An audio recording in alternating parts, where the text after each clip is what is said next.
And really delighted to be joined by colleagues from organisations and individually that both in my time in government but also previously I've spent a long time working with. So chair of this session is John Hanley, the chair of UK Space and also the senior vice president for CGI UK. Stuart Catchpole, cluster manager for Space East. Lee Jackson, senior programme manager for Space for Raytheon UK. Kata Escott, now Managing Director and Head of Country for Airbus Defence and Space UK. Doug Liddle, Director Space for BAE Systems. Nick Shave, Managing Director for Astroscale. And finally, Andrew Stanniland, the CEO for Thales Alenia Space UK. Again, a panel opportunity which will explore in detail those opportunities and challenges that we have. So, John, over to you to chair. Thank you. Thanks, Anu. Good morning, everyone. Welcome. We're going to run a panel very similar to Paul and the team did earlier today. What we'll do is we'll look at the same questions around integration within the space domain, and we'll look at it through a lens of UK industry. I think there's a lot of good points came up this morning. So Stuart maybe echoed a number of points that we'll bring up across our discussion today.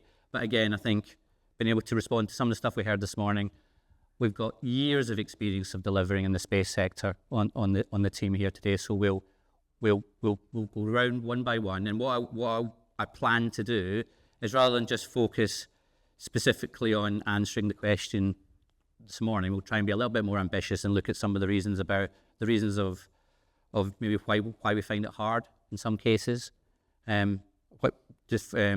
Integration between industry and government, but also stakeholders, even international community. And we'll also try to attempt to widen the scope a little bit about why better integration with industry is necessary, not only to transform current defence space acquisition, but also to help enhance support to space operations.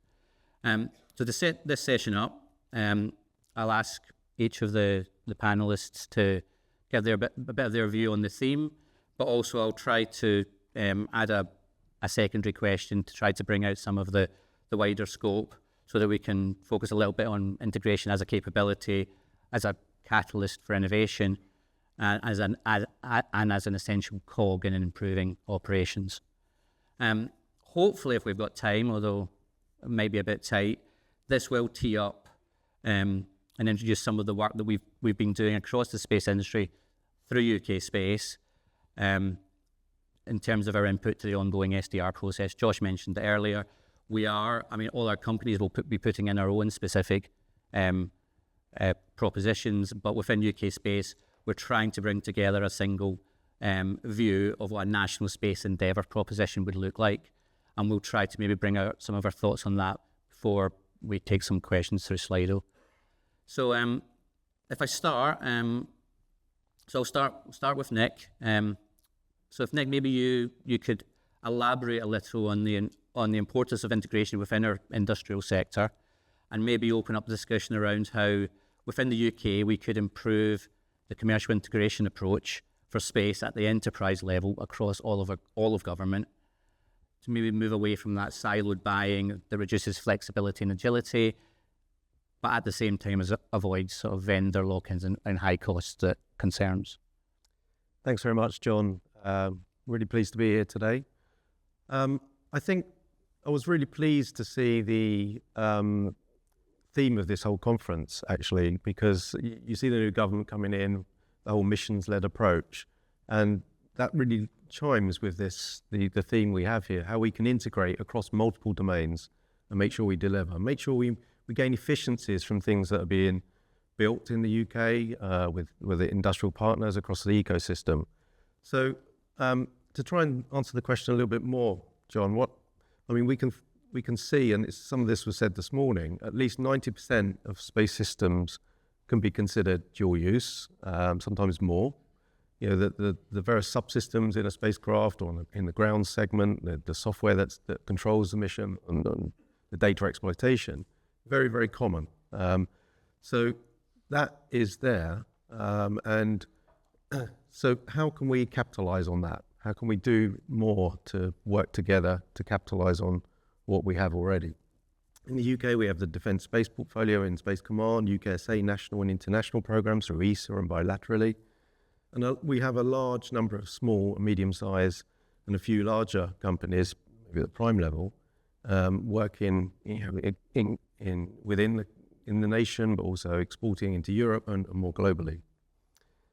And I think those dual use has been said a lot this morning, and Taiki is a great example of that. That mission has come with SSTL's heritage of building lots of civil and commercial missions globally, and we can now apply that to defence. So how can we take that example and try and do it in other areas? And I would argue that to try and gain efficiencies, we need to be looking and taking another step forward to try and create some joint programs where UKSA and perhaps UK Space Command can come together, a bit like what's happened with the NSPOC. But what else can we do? What's the next step? What's the next area that we can capitalise on?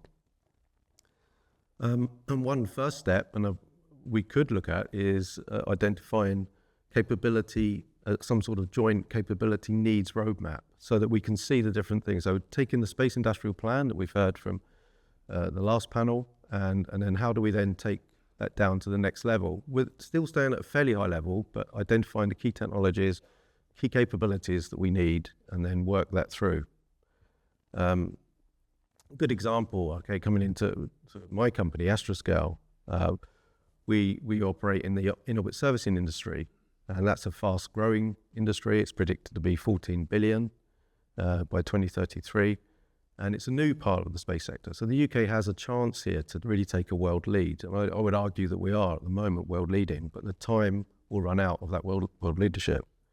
A lot of things we're doing with programs like the UK Active Debris Removal Programme, which is based on heritage from an ESA program we're working on, which is co-funded by UK Space Agency, could have direct application in defence. So that's one example that I would suggest we should look at.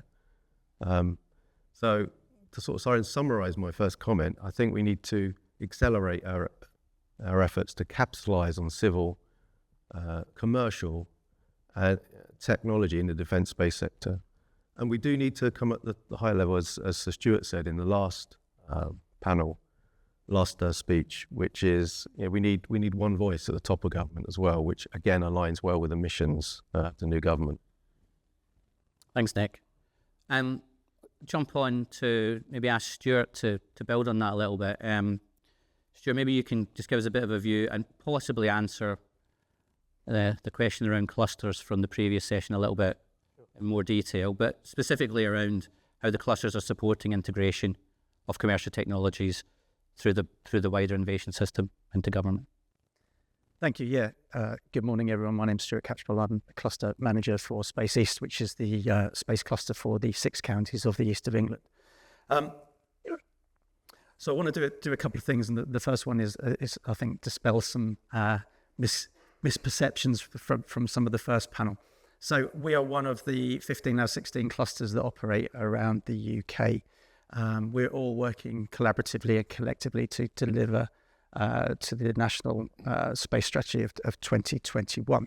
Now, I say we do that collaboratively and collectively because that's exactly what we do. Cluster leads all meet once a month, and we all share intel and information and make introductions to each other.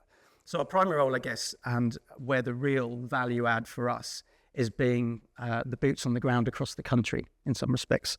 So Nick was talking there about, accelerating technology, and we are every day engaging with a wide range of businesses, and we get early insights into the sorts of innovations that are coming out of those businesses. The other thing that we do is we bring together the public, private and academic organisations. So every day we're engaging with this nice mix of organisations, and we can see actively where the links are, so we can make those links to promote those innovations, get funding into those technologies, and have the right conversations with the right people to hopefully advance those. We work with adjacent and converging sectors. So the dual use conversation has come up a lot this morning, and the space clusters around the UK are really well positioned to get hold of that sort of information and technology coming through an early stage, and be able to make those links and identify opportunities where dual use might be able to be advanced. So I don't come from the space sector. I've come into the space sector over the last 18 months. As I said, Space East is one of the newest clusters. But I had worked previously in advanced manufacturing and engineering, in bioscience, in construction, and even in education. And I'd just like to say that the space sector to me feels like a very vibrant, new, exciting sector. As I say, the cluster leads do not work in silos. We work collaboratively and collectively. We meet every month, both on our own and within the umbrella of the UK Space Agency. Someone in the first panel mentioned the UK Space Ecosystem, which is a brand put together with the satellite applications Catchpole and the UK Space Agency. And if you go to any of the space conferences, you will see that brand and you will see the clusters there. As you will upstairs today, you see the clusters working together and showing exactly what they do. So we've got that public-private academic focus. We've got that cross-sector focus.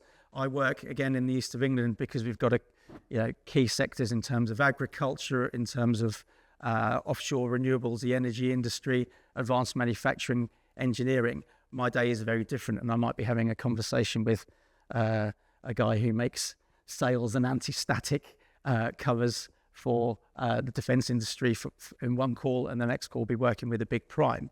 So really your clusters are your boots on the ground. They're having these interesting conversations. They're making introductions. I've made over 200 introductions in the first year. So we're now looking to see what happens in the downstream application of those to be able to look at what the commercial results are and the economic output. We work closely with our other clusters, so we're working closely with partners like DASA and the MOD. We were invited to have a conversation with the UK Space Command last year to specifically look at how we can grease the wheels of the conversation to get these new innovations, to get these new companies into supply chains, to get them in front of the big primes. And that's really where your space clusters do really come into their fore. We are really aware of the privilege that we've got of being able to work across the whole of the UK, but with that regional focus and to make really, really good introductions on behalf of our businesses, but to drive forward the UK economy as a whole. Space East has gained £4 million worth of project funding in its first year across 6 projects. Each and every single one of those projects has got at least one of the other clusters involved. And we're talking across the UK, across Scotland, Northern Ireland, and Wales. Again, without that collaboration, without that openness, those sorts of projects wouldn't have been able to be advanced. We're looking at the economic output of all of those sorts of projects to get innovation into the supply chain. So my real piece of advice is find out who your local cluster member is, and clearly we've got a little bit of awareness raising work to do on what we do and how we do it. But they really are your gateway into the startups, the SMEs. They're the gateway into your academic institutes. They've got contacts with local government.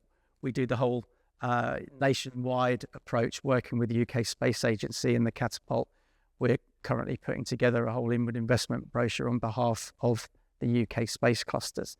So essentially what we're looking to do is to make sure that that innovation ecosystem is being fit for purpose. Hence why we get invited to conferences such as this to get these conversations going, to look at how we can introduce the companies that we're working with into the supply chain and have some open and honest conversations around that. Thanks, Stuart. Okay, if over to you now, Kata. So I'm going back to the agile procurement model, and you're many years in government and you're 1 year in the space industry. So perfect lens to be able to talk about, I'm sure. Is there barriers that you've seen from both sides of the fence that you envisage being maybe reset to help transform that procurement between government and industry, but also between our international partners? Yeah, so it does offer a helpful perspective, I think, and it helps to break down some of the silos that we've been talking about in the day so far. I mean, I think to take a step back, when I think about what we're after when it comes to integration in the space sector, we're after collaboration, which is about trust and openness. And I know we've already talked there's been very good talks this morning about systems and processes, and I'm sure we'll talk more about that on this panel. But fundamentally, this sort of trust and openness is about people. And when I look around the audience and see friends and colleagues from academia, from government, from the armed forces, from SMEs, clusters, I actually feel really optimistic about our ability to integrate better in the space sector. It's a good community, it's a strong community, they're good people trying to do the right thing. And I think that's what characterises when I reflect on my time in government and moving into industry, that's how I feel about it. So I think there's very good reasons to be optimistic about integration and how we do that through collaboration. But I do see many of the barriers, and quite clearly, I mean, we could talk forever about this, couldn't we? But let's pick out a few. I think the first thing I would say is the incentives in government don't help people manage risk very well. I think, in the past, the government has really focused on time and cost, and there's very good reason for that because, taxpayers' money and how it's spent is, of course, really important for the country and for the people that the government serves. So I don't suggest that there ought to be any sort of loosening of the reins, but it has sort of squashed out innovation.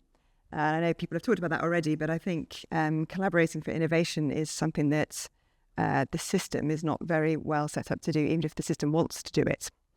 And I think, Ukraine has shown some brilliant examples of rapid R&D, spiral development, bringing new capabilities into service, which has required the whole ecosystem to collaborate and have impact.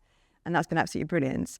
I think what we need to do now is to take the good bits of that and figure out how we can apply collaboration in that context, in a business as usual context. And if ever there was a time when we needed to do that, I think now is the time, given the threats that we face in space. So I think first of all is managing risk. I think the second, I heard just Stu speaking about it very briefly at the end of his session in the last section, which was about, back to this theme of trust and openness, about finding the right spaces for government and industry to have the conversations that need to be held. We're only going to get to the right sort of capability head marks if we have government and the armed forces bringing their perspectives about user requirements, about the threat and how the threat is changing, and some of that will be levels of higher levels of classification, but not bringing all the answers as well, like showing vulnerability, like this is where we've got a problem, how do you think we fix it, and bringing industry and academia, primes and SMEs to the table to say, well, actually, what's the smartest way to fix this problem? What's the technical know-how that we can bring from the table from this side to try and make that a more sensible conversation, more open and more vulnerable conversation, actually, to come up with a better solution. And I think it strikes me, and I understand that it has been very transactional in the past, these conversations. And I feel it from both sides of both halves of my career, that those silos are breaking down, and those conversations are really beginning to happen. And there are a few very notable individuals within the MOD in particular who are really pioneering this breaking down of boundaries, and I think that is really important to do. And it's all, as I say, very understandable and comes from the right place. I reflect on my time joining the Ministry of Defence more years ago than I care to mention, and it being drummed into you from day one, don't talk to people outside. This is a sort of secretive organisation, and you keep that all internal. And that's absolutely not the culture now. And I think that is really changing, but there's still further to go to get that going through the whole system. So safe spaces is, I suppose, the second. Having those conversations is the second sort of thing I think I would advocate for. And then the third thing I think I pick out in terms of a sort of blocker is, and as you say, I'm relatively new to industry, but I think industry itself needs to do more to organise itself to offer a better service for the armed forces when it comes to space. Again, I see loads of really great foundations. I think the clusters work is absolutely superb and exactly the right sort of energy that we need to be bringing to this. And from an Airbus perspective, we launched some months ago, less than a year ago, our Community for Space Prosperity project, which is specifically targeted at bringing together the ecosystem, feeling our role and responsibility as a prime in space, to bring together the ecosystem, to foster collaboration, to work with SMEs and academia to try and bring up this great innovation, this huge potential that we have in the UK when it comes to space. And I think it's a brilliant project. I think we've had loads of early successes, but I think we've got lots more to do on it. And I think one of my reflections coming into this space and operating as a prime within that ecosystem is actually the role of the prime is not that well understood in how a prime can bring together and cohere an ecosystem. It's not a sort of win-lose situation. I think we can turn this into a win-win situation. There's huge benefit to be gained from operating together and collaboratively, and I'm really excited. Our accelerator just launched recently with 10 brilliant, innovative small companies that we're helping build their expertise, bringing our space heritage to the table, but helping them to flourish. Because when they rise, we all rise. And that's the sort of thinking behind it. The last thing I'd say, I mean, there's loads more things I could pick out, but the last thing I'd say that sort of cuts across all of this is, I think probably none of that is that surprising to any of you. And I think the rhetoric on this at the political level is actually really good and well understood. So the problems are quite well defined and the solutions are quite well defined. I think we now just need to get on and do some of this stuff. And I'm not suggesting that's simple, but I think, spotting the areas of good practice and the areas where we're making quick, early successes and then building up, pointing at them, that was good. Let's do more of that. I think that's the sort of thing that I think we need to really get after. And I'm very hopeful for the SDR and a defence industrial strategy that we'll be able to use that as a bit of a catalyst to move this conversation on from the talking to the doing. Yeah, excuse me. Thanks, Kata. I think that resonates with what we're putting into the SDR. We don't want more reviews. We want to build on the foundations that we've got because that work is solid, and we want to move on and start getting things done. Thank you, Lee. Turn to you. So you're a representative from a big US prime. So bit of a loaded question, but is there lessons we can learn from across the Atlantic, similar to some of the things Kata said, that the US do better than maybe the UK, specifically around getting space data and active control to the warfighter? Is that something that we can learn to improve? Yeah, I think so. So I'll start with the corporate answer, which I've only been in my current role for 2 months, and I'd like to be in the same role in at least another 2 months. So actually, Raytheon UK are a fully UK landed company, so we have very little influence or interaction with Raytheon US, big corporate institution. However, prior to joining Raytheon, I spent 20 years at RAF Liddle, so I saw a lot of US contractor activity, both from Raytheon US, BAE, etc. Lots of different people, organisations. In terms of their success, I think we see a lot of the successes and not a lot of the failures. So we tend to, it's not that they hide the failures. I'm sure there's plenty that they do hide. But I picked JMS as an example. That was the replacement of the Spearbox system, and it was vastly over budget and never really delivered any much useful capability. But they also are really successful in delivering large contracts. And I think it speaks to what Kata was saying about the element of risk. They're willing to take a much higher tolerance of risk and allow companies to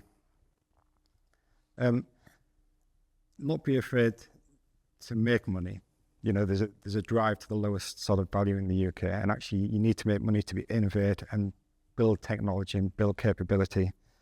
The US are a lot further down the sort of development line as well, so they've got native capability like SpaceX that already have fieldable capabilities. In the UK, we don't really have that at the moment, so we need to build that capability. And again, that goes to allowing companies to take risk.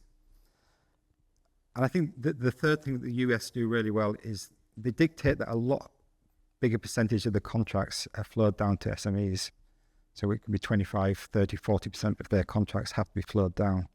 We do that a little bit in this country, but not enough. And so we end up with this gulf of an SME comes into being, it makes its first million, and then it's got two choices. It can either sit there for a while and wither. It can be bought by a large prime, and then if you didn't, you go away and do that a second time.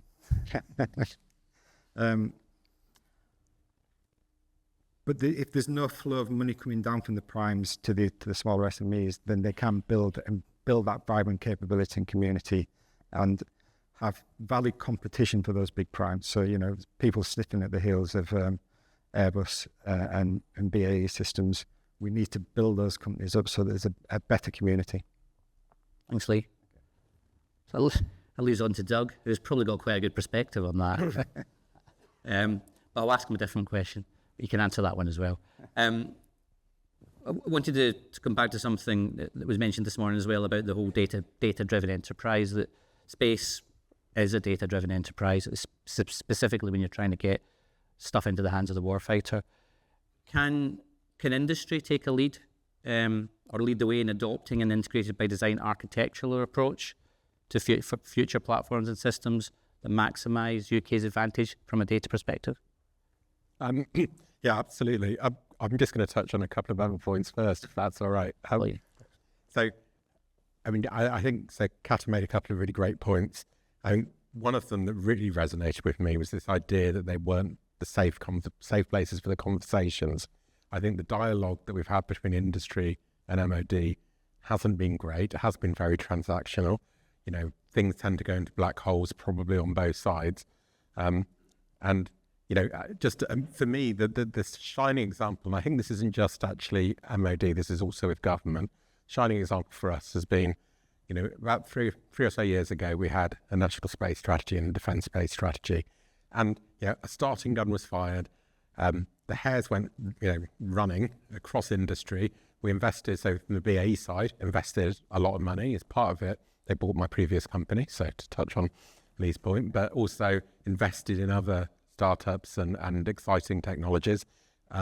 BAE wasn't the only one. This was done across industry.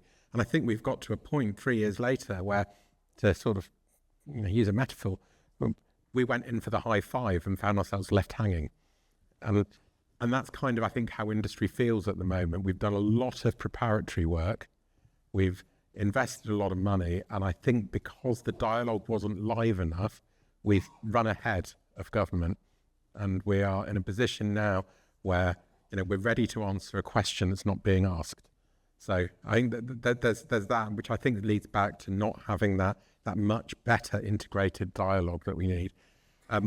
Talking about the small companies, absolutely. As industry, you know, the things that Kata's talking about, Airbus doing, and also, you know, that BAE are doing, it's really important that we do on board and engage with the startups and the SMEs and use those enabling technologies to do, you know, to basically enable us to do the things that we can't do on our own, to federate that capability and bring it together under the roof of a prime. And this is exactly, you know, as Kata says, this is the role of the prime that's often not understood. It's not just to take all the money, it's to be able to also take some of the commercial risk and bring together that group of capability.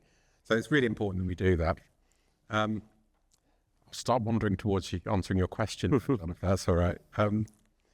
I think, you know, in terms of integration, across industry, we don't, you know, there aren't the national budgets to not be integrated.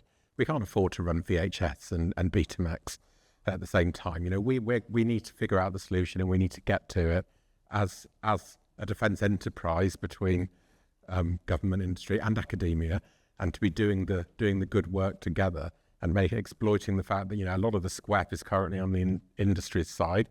I would hope that would change as we grow space inside MOD. And it's kind of remembering that space is one of the operational domains. There's 5 operational domains. Space and cyber kind of wrap around the other 3, right? And they provide that reach and resilience to do the other 3 with all of the attendant effects that you get from the other 3. And I think too often in Whitehall, you know, it's considered space as a luxury. We could either do space and cyber, or we could have more bullets and tanks. And actually, we need both. And this is the thing that's, you know, that's forgotten, I think, quite often, and certainly it's quite senior levels, that if we don't want to be a second-class country, you know, on the battlefield, we need the ability to be able to talk to our forces. We need the ability to have that information that allows us to shorten the OODA loop and get commands out to make change and affect change. So, you know, we cannot ignore that we need to have that, and, you know, to finally answer your question, John, we need to have that more joined up approach to comms and data. You know, we need to minimize the interfaces and the barriers between the different things, whether they be combat clouds, space clouds, whatever, and they need to be seamlessly connected so that we can move that information around much faster. And some of that needs to come from the centre, it needs to come from government, but it also industry has a lot of expertise here that it needs to bring to answering those questions and working hand in hand as a defence enterprise with government. Looking at something that we're trying to do in BAE at the moment, it's having that vision of an ISR stack where the data, it's not just data from space, it's everything. We're fortunate in the UK, we operate across all the domains. So we see this as something from seabed to low Earth orbit. And this is how we think that we need to see this as an enterprise in the UK. It's pan-sector, it's at different altitudes and different operating domains, but we need to have that view. And I think industry is able to lean in and join up the view by working hand in hand with government. So I think I've sort of... I think you answered that perfectly. But just to add to that, I think, and Mel mentioned it earlier about the capabilities work. In industry, we welcome the capabilities work. Being able to take your R&D money, invest your time and on your people specifically on those themes, comes back to your high five moment, Doug. At some point, and we won't talk about skills very much on this panel, just apologies to Stuart, because there's a panel tomorrow specifically on skills. I think from our perspective, investing in those skills and bringing in the right graduates and training them up in particular streams and domains aligned to the capabilities is what we want to do. And there has to be a point where when you go down that road, there's going to be a bus at the end of it. You know what I mean? And the other bit I wanted to add from this morning was on the cyber piece, and Doug, you touched on it. We have to think about building cyber into that discussion on the capabilities from the low TRL all the way up. We've got experience, for example, in the Galileo program, where Galileo started as a science program, and then they brought security and cyber in 10 years later, and it took them another 10 years to build it. So if we're going to build up those capabilities nationally, we have to think about bringing both the cyber and the assurance piece in right at the beginning with the SMEs and the mid-caps and the primes. Andrew, sorry I made you wait for 40 minutes, but last but not least, the question I had for you was around operations. I expect you're probably not going to stick to how integration helps operations, but your previous experience way back in Corsham, and Lee mentioned filing deals as well. We do see that commercial and government coming together does enhance operations. If you could touch on that, but also your own views around some of the discussion you've heard today. Okay. So normally I'm on these panels to provide some comic relief, which is probably why I go last. I'm not going to do that today, and I'm probably not going to answer the question because John just touched on the two bits I was going to raise. I don't share the optimism, to be honest. I have shared the optimism on every panel I've been on for the last 5 years, and John started off at the beginning with maybe we should touch on why this stuff is hard. It's hard because it's tiring, and it takes a lot of effort, and it takes a lot of energy, and it takes a lot of standing on panels saying the same thing over and over again, hoping that one day somebody will do something. And it is like, running down a road and hoping there's a bus there. Is that what you said? Or other metaphors that make more sense. I think, there are examples where we work together as a group, either a government group or an industry group, or every now and again a government and an industry group together. And John mentioned a couple of them. Skynet 5, PFI in the early days, probably the easiest example to talk about, where a bunch of industry companies, some of the people in this room, and a bunch of MOD people from various departments came together and solved a load of problems so the bankers wouldn't find out we weren't delivering fast enough, to be honest. And we did a fantastic job for a decade. And we talked this morning about space being a team sport. And this is not to throw shade over that particular buzzword, but we always trot out the same two examples. It's a team sport when it has to be, when we don't have the scale as a nation or an agency, whichever agency it is, not just ours, but the ESA or NASA, to do it on our own. We work together when we have to. It would be lovely to say we're going to do it by choice, and we're going to see the benefits of working together in every environment, and we're always going to do that. That will be the de facto way forward, is to work together. That would be lovely to think about. Sadly, it's not the way we do it. I think it was this stage a year ago, and I said, if space is a team sport, why do we spend half our lives trying to make a competition out of it? I think it's still the same. And if you want a competition, what you're really doing in an environment where there's not enough people and not enough skills and not enough energy, you're making two companies, two consortia, come up with the same duplicate skills so that another group of people who are under-resourced and under-skilled can judge them equally. Sometimes we do that with 4 consortia. It is absolutely exhausting, and I think we need to plagiarize something else, a paradigm shift in the way we operate and the way we think about this stuff. I did write it down on my scribbled notes before Kata said it. It is all about trust, and there are pockets of trust. There are pockets of trust in this room, but it is not the be-all and end-all. It's not the thing we think about every day in the morning. We trust each other to share what we're thinking, to share the things we don't know, and to be vulnerable in those meetings and come with a problem rather than a set of half-baked requirements that may or may not do what we want to do, but are the best we could do. Please deliver against these requirements. We have to go, a few people in various panels this morning have talked about it, go to the big picture. What are we trying to achieve? What are we trying to solve? Who are the best people in the industry that can do that, and get them in a room and start talking about it? There'll be a time for competitions. There'll be a time for not a competition, but we're not getting together early enough to do that stuff. And what else did I write down? Consolidation came up this morning. I think some of this comes back to KPIs, and in the end, you get the industry that your KPIs drive you to. You get the solution that your KPIs drive you to. And we talked a little bit about it backstage before we came out here. We need to use the space industry review that we do every year in a better way to tell the right message to the right people. At the moment, it looks like we're growing every year. We're growing the number of staff we've got. We're growing the number of companies we've got. We're growing the number of revenue we generate. Isn't that brilliant? And then we sit in these conversations and we go, well, why isn't anybody listening to us? Why don't people care? I would argue they don't care because either space on its own isn't important enough, and we've struggled, all of us on both sides, to work out how to give that message, or space is fundamental to everything and nobody cares because it will happen anyway. If it's fundamental to everything, then the other things will happen and space will be okay.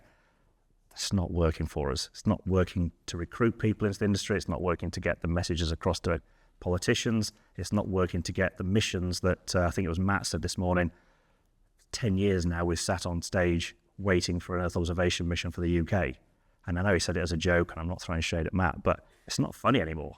We need to work out how we get that message in and get those missions done. So I think I still got some vestiges of optimism, but I've been in a lot longer than you have in the space sector. You need to keep going to the well and driving all that optimism, and we do need to do stuff rather than yet again thinking about what we're going to say next year when we all get together. So a little bit of a downbeat end, but I'm sure John will raise us back up to something a bit funnier with one of his metaphors. Maybe have to be questions from the floor. So, if anyone else on the panel would like to follow Andrew, one of the questions I have, and we are playing this into our SDR response, is what can we do as industry to bring government and academia together to actually start to deploy some of these capabilities that we're talking about? But it comes back to your point, Andrew, right? It's like how do we have those discussions about specifically, I think, the capacity that is going to exist within industry for the ambition that's building up, because capacity is not finite, and at the moment there's lots and lots of other sectors where skills in all of our companies, people will start to move into other sectors because they see career paths. And that's one of the hardest things I have in my company, is retaining that career path view in the space sector for people who want to grow their careers and start to do specifically space systems that are much higher up the stack, that make a difference, because that's, and when it comes to the crossing over into the defence side, all of my guys who work in my defence projects are exactly the same. They work in defence because they want to make a difference. And that's the bit I think I would add to your bit, Andrew, is it's really hard to explain to people where they'll be in 5 years' time and why that will make a difference. Now, the strategy work and the capabilities work all point to it, but I continually am presenting the same thing to my team. So I just sort of backing that up a bit. But it's the same comment Mark made on the previous panel this morning. We are doing some good stuff, but it's very sporadic. It's not everywhere, and we need to do more and more frequently. And eventually it needs to become the thing we do first. And that's all I'm really saying, is that stop patting ourselves on the back for doing it every now and again, and ask ourselves, why aren't we doing it every time? And then fix it. Kata. So I've recognised a lot of what you describe in my, early bit of my career in space, and don't disagree with a lot of what you said. But I think the reason that I feel perhaps a bit more optimistic is, the emphasis at the moment on using defence as a lever for growth in the economy, and the defence industrial strategy, if it can really get bite and traction in the system. I can't think of a better sector to, a better growth sector where we can, the productivity levels of the jobs that we're doing, the sort of high tech, science and tech. If we as industry can also work with government to help communicate that story about the sort of economic opportunity that space could present, that would put us in a much stronger position as well. So I think the industrial strategy, I think, is really a really important part of this, and the clear, what industry needs and what the situation you describe is a clear signal from government, a commitment to government, which is going to unlock private sector investment into this area, into this sector, and drive growth. And I think if done well, the defence industrial strategy would really, really help give us the boost that we need. So that was going to be my final question before questions was, Josh mentioned the industrial strategy and how do we as a sector lean in to inform that industrial strategy? Specifically, how do we get space into all the pillars, all those critical pillars that are going to be worked on over the next 6 months? Nick, any thoughts? I think space is very pervasive, across different areas of society, as we all know. So I think that there's a way, as the previous panel talked about that a little bit. So I think with the industrial strategy, aligned with that is the urgency we have now. The world is a more dangerous place now. We all know that. Look what's happening in the Middle East at the moment.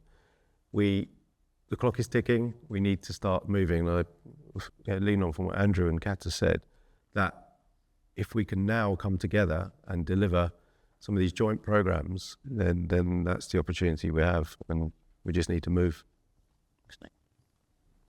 Yeah, I'd just add, I think there is a role in this sort of national space endeavour for a national champion again, and I don't think, obviously I'd say that would be BAE Systems, because of course, but actually I think a number of companies joining together to take that role of national champion and to be able to have the capability to deliver a national programme and bring in the startups and the SMEs under that, because at the moment we're not achieving the prosperity agenda at all.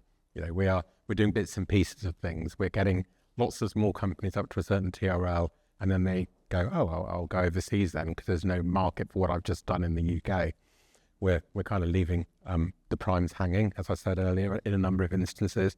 And I think if you could bring that together around a national endeavour, a national champion programme, all of these things, I think this would be a smarter way for industry to be working with government. At the moment, we just sit back and wait for the next ITT, which may or may not even, following a long, rigorous, competitive phase, might just evaporate. So who knows? I think we actually need to get together and work as a team. Doug? Okay. Anu, I think the clock is red. We take sure there'll be some interesting questions on Slido. Okay, thanks very much. And it's especially some very salutary perspectives, which will inform the way we can move ahead. So looking at the questions that have been set forward, a lot of them. One from the Space Partnership, Joanna Hart, that I want to start with. The Space Partnership has facilitated the UK space sector to develop a set of 22 roadmaps that cover all activities across the space sector. We can't do everything at once. How does the panel believe the sector can agree which roadmaps or elements within it to prioritise and, as importantly, to deprioritise as well? So for those people who don't know, the Space Partnership brings together industry, academia, government with business, defence and the civil space sector represented at policy and delivery levels. John, over to you. So I'll start. I'm sure someone will jump in. I think Mark Bacon summed it up quite well earlier on. Government used to be industry-led when it came to defining their capabilities. They are now focusing and harnessing their own squip to a certain extent to pick and choose those capabilities themselves. So at the moment, the 5 capabilities that have been chosen, I think industry welcomes them as the first phase. What we've been very clear to say is that isn't the end of the story. So all those roadmaps that are being developed, we can't do them all at the same time. We need to do them in a phased manner. And that's where we as industry will put our investment in on that first phase. And then in slower time, as Lee mentioned, companies make money, they fill it, feed it back into the system. We start to focus on the second phase and the third phase. I think it was that lovely diagram that was in the National Space Strategy that had a rocket taking off. I think we're in the launch phase now. We're in one of those phases. We just have to carry on to the other phases. So I think that's my view. We as Doug said, the starting gun was set 2 years ago. We just need to keep following it, I guess. Yeah, if I can just add a little point there, I think, the 22 roadmaps, there are a number of those that play into important science programs and ESA that we need to deliver, on the inspiration angle as well as everything else that brings. But I think that the 5 capability priorities that are in the Space Industrial Plan really help us to focus on the economic growth mission in the new Labour government and the national security point. So that's really key there. And that's where some focus, but we can't forget the others too. I mean, I just add my voice to yours really to say it's great. That is exactly the sort of collaboration we should be doing. Government, industry, academia, shared roadmaps. Who would deny that as a helpful thing to do? But it's actually no use at all unless you can do precisely what Joanna's advocating, which is decide which are going to be the priority and then go after them. This is actually back to your point again about a clear signal. About what we should be investing in, and then let's go after it. Yeah, and to a certain extent, what we aren't going to invest in. I think that it comes to that broad. The DNSS was very broad. We narrowed it down, but then it's sort of broadened again a little bit. It feels like it broadened a little bit over the next sort of 6 months. Andrew? I was just going to say that I think it's a better signal to say you're not going to do something than that you are going to do something. And it almost feels, and we've said this as some of the Space Partnership boards, so I'm not speaking out of turn, it almost feels like we want to hedge our bets. Here are our 5 priorities, but please do the other 17 as well. Because we might give you some money at some point for those, so be ready. No, what we need is a clear signal. I couldn't care less which ones we pick, and I've said this to Mark multiple times. What I want to know is these other things are not going to get funding, they're not going to get missions, they're not going to get programs. If you're doing them, look elsewhere for the funding, because it's like dangling a carrot that you're never going to get, and that's part of the reason why it's a bit exhausting. So the clear no is probably more powerful to all of us than a clear yes, I would say. I've got a question from, in fact, I've got 2 challenge questions that I'll do. The first one's from Ashna Sadaf, which is, what strategies can be implemented to balance national security concerns with the need for transparency in space industry and defence collaborations? Again, John, over to you to... Want to have a go at that one, Lee? Yeah, thanks. Being quiet. What can we do? It is difficult not to release capability when you start releasing data publicly or through civilian means. I think once you have enough data coming in, then you can start to obfuscate the data that you use. And so I think, come from Finlandales, the data produced by Finlandales, clearly, if I was to release that, it would release its capability and we'd soon find myself in prison. But I think if you mix that data with other data sources, and I think that's what we're missing at the moment, we don't have enough other data sources to start pulling that in. So whether it's civil, commercial data sources, start building all that together and produce an analytical output that is releasable and doesn't give away any sort of capabilities of your military system. But I think that's the only way you can do it. I mean, again, I guess it comes back to the bit we talked about in terms of the data architecture and how you tier some of the data that comes through. And this was brought up a little bit in the first session in terms of how do you go down the tiers when you're looking at dual use. I think there is ways it's done in other parts of defence. It's something I think space could learn some lessons from some of those, from MD4IA, for example, where they do look at bringing the data down through the tiers. You need to design that in the beginning as well. Exactly. So that you have a set of data that is releasable, and then that niche area that is the military capability on top of that. Yeah, I think there are other areas, as you say, in where industry works with government, where we've already got processes that allow us to, people to work together, requirements to be managed across security classification barriers and data to be managed. I think that does exist. It's just, I think perhaps some parts of the space sector haven't really lived that experience yet to understand what the art of the possible. But it's it's a broadly solved problem, I would say. So echoing some of those challenge and salutary perspectives, got a question from Mark Platt from Space Command.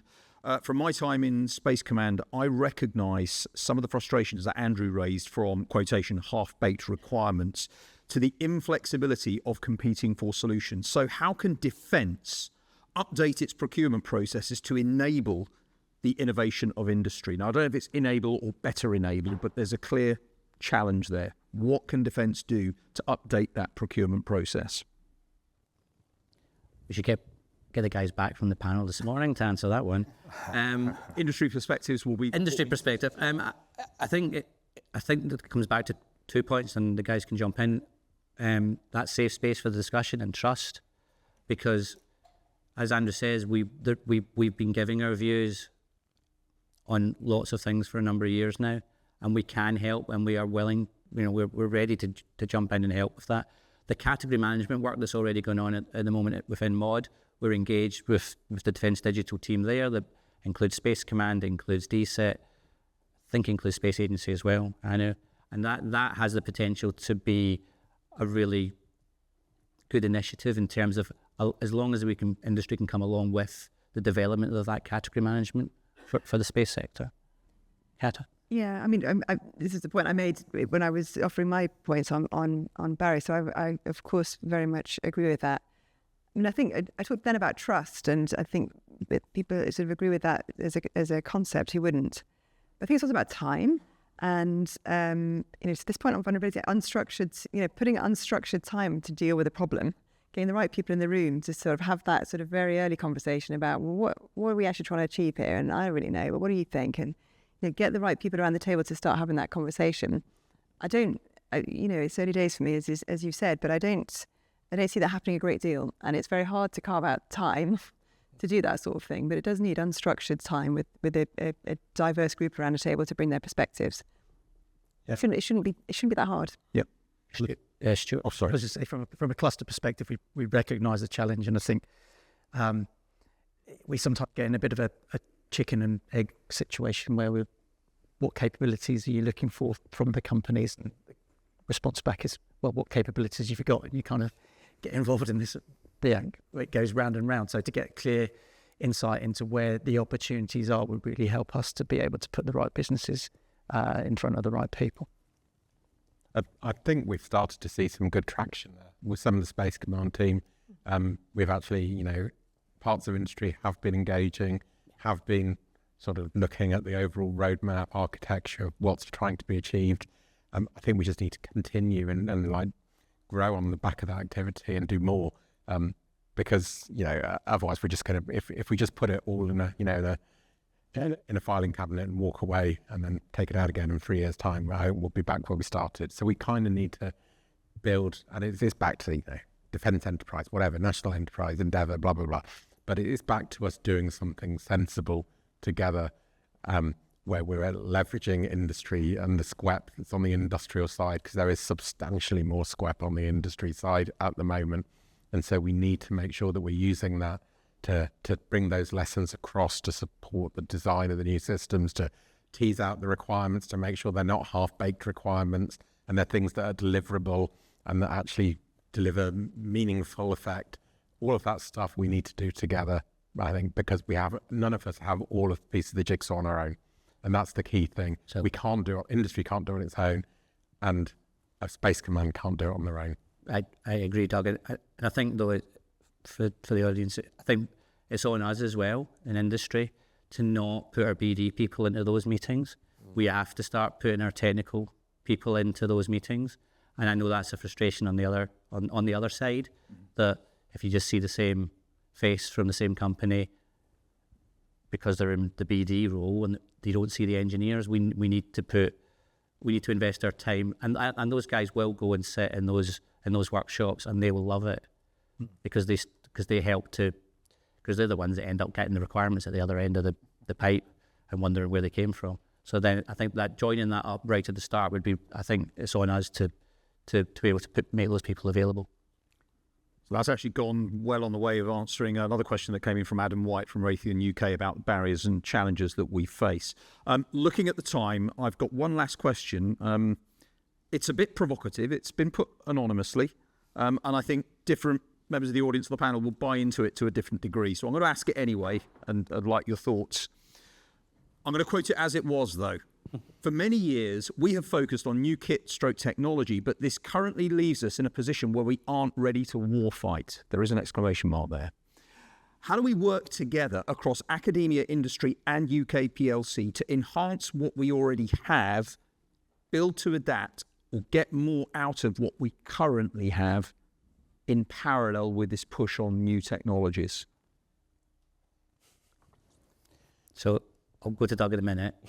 Our SDR input from UK Space is specifically focusing on security and resilience, not just technology, but also, even if we're not particularly building new or old technology, we need to have people who understand how the stuff works. PNT is a massive example. The more we decimate the PNT technical base, in years to come, we won't know how to turn them on, and that can't be good. Doug?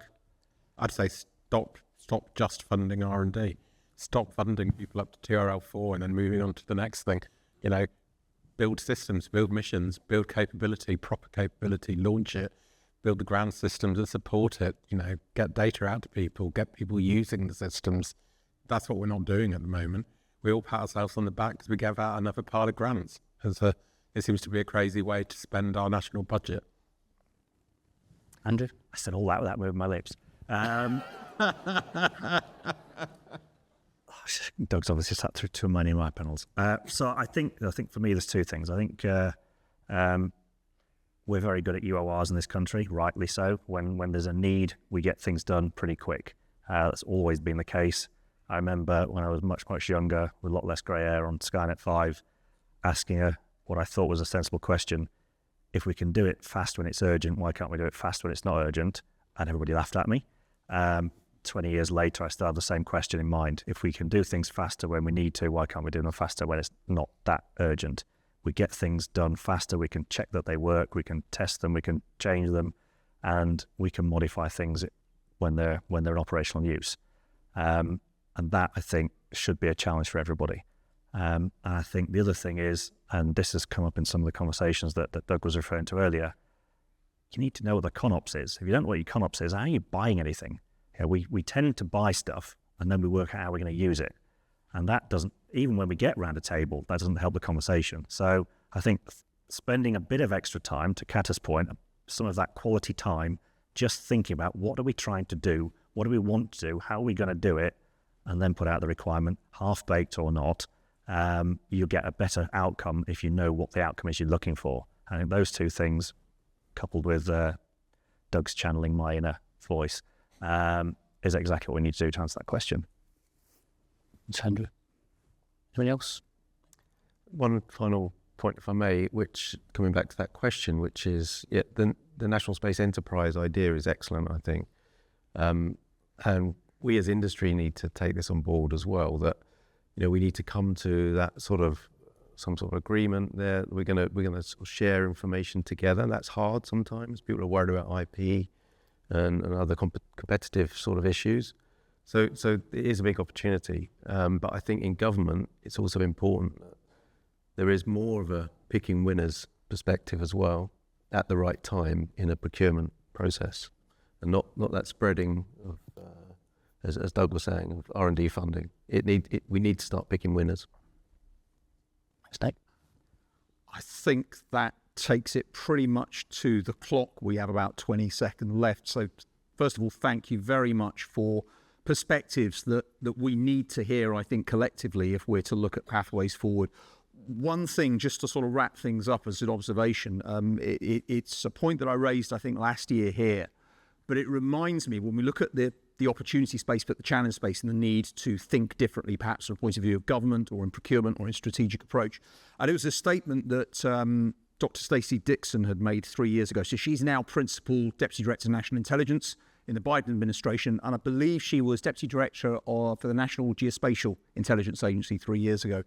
And she gave a conference speech where she said, look, as a geospatial community, we need to be looking much more assertively and much more strategically, but also to operate at pace when we're looking at the emerging capabilities, not just from the new space commercial sector, but also from existing primes that are innovating in ways that we haven't yet tapped into. From my understanding, with many US colleagues in the room, I know these discussions are going to continue over lunch. It'd be really good to get an update about, are there lessons to be learned from us? But I think as panelists representing really what is driving forwards, you've given us some very, very objective perspectives on challenge space, opportunity space, and what we need to be doing. So, John, colleagues, thank you very much for organising this panel, for informing us. And ladies and gentlemen, colleagues, could we please give a round of applause for our industry panellists?